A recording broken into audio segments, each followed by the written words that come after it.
All right, now, when problems give you stuff like this says 50 degrees, 10, and 20 are the side measures.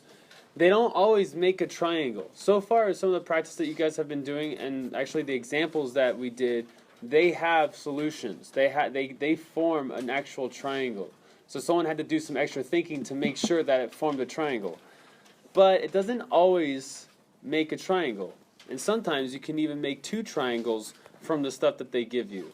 This is when the concept of law of sines gets a little more complicated because there's something called an ambiguous case. Okay?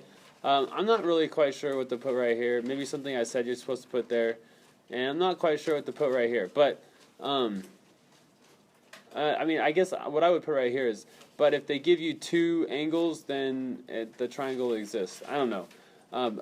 But that doesn't matter. What we need to do is, and what you need to know is that you can have two solutions or no solution. So far you guys have seen the ones with only one solution. So let me show you guys what happens when you guys try to solve something that looks like this one. Right now it doesn't look any different than what you've already done. But check this out.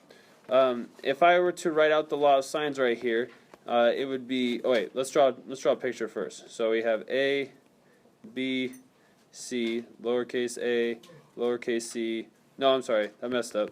Lowercase a goes right there, lowercase b, lowercase c. Okay, A is 50, so I'm going to put 50 degrees right here, and then we have A, lowercase a, which is 10, and lowercase b, which is 20, right? Yeah, 20.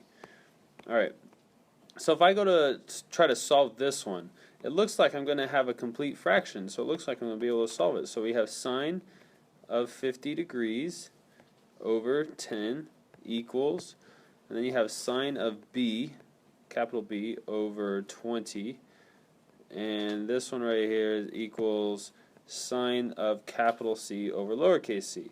Okay, so this one has two variables, so I'm not going to touch him yet, but this one only has one variable and this one has no variables, and so I'm going to do cross multiplication with these two fractions. And so I go that times that, which is 20, times sine of 50 degrees equals, and I'm going to do, is that a 10? It's a weird 10 right there. It's supposed to be a 10, I think.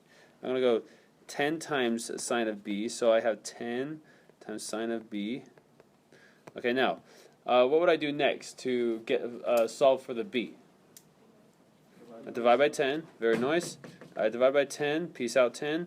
Now I'm going to write extra so that you guys can see clearly what's going on here. We have sine of b right here.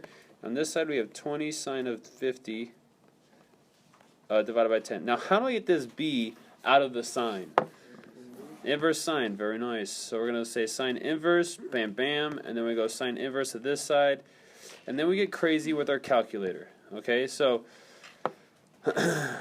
we have b all alone, yay. And now let's plug this into our calculator. Why don't you guys try that right now and tell me what you get. If you plug this into your calculator, you should get an error. It should say error or syntax error or something like that, like it doesn't work. And the reason why it doesn't work is because this triangle right here doesn't exist. If you have 50 degrees, a side that measures 20 and a 10, you won't be able to connect the lines to form a triangle. In fact, it would look more like this. Okay, let's pretend we don't know the length of this side right here. So dot dot dot dot.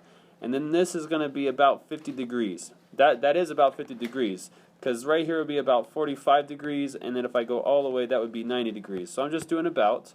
That's about 50 degrees. And I know the opposite side is supposed to measure 10. What is this side going to measure? Do you guys know what this side's going to measure? I mean, we don't know this side. Let's pretend we don't know this side. We know the opposite side right here is going to be 10 because that's what this says. It says the opposite side of 50 is 10. What's this side supposed to measure? Yeah, it's supposed to measure 20. So let's make this long like that and say that's 20. Now, 10 is half of that, right? My remaining side right here that's supposed to go all the way down like that is supposed to be 10. But what does half of 20 look like? Well, if I just draw straight down, wouldn't that be half, about? Yeah? No? I mean, correct me if I'm wrong. Does that look like half of 20? Yeah, if this measured 20, If this right here measures 20, this looks like it's half of 20, right? That line is not going to get there, right? You guys see that? Now, this is when a triangle just doesn't exist. That's no solution. That's why you got no solution, because if we actually measured it out, we would not get a triangle. So you don't have to worry about all this nonsense right here. You just have to worry about this. And if you get an error solution, or it says syntax error, then you know it's no solution. Okay. The hard one to figure out is if there's two solutions.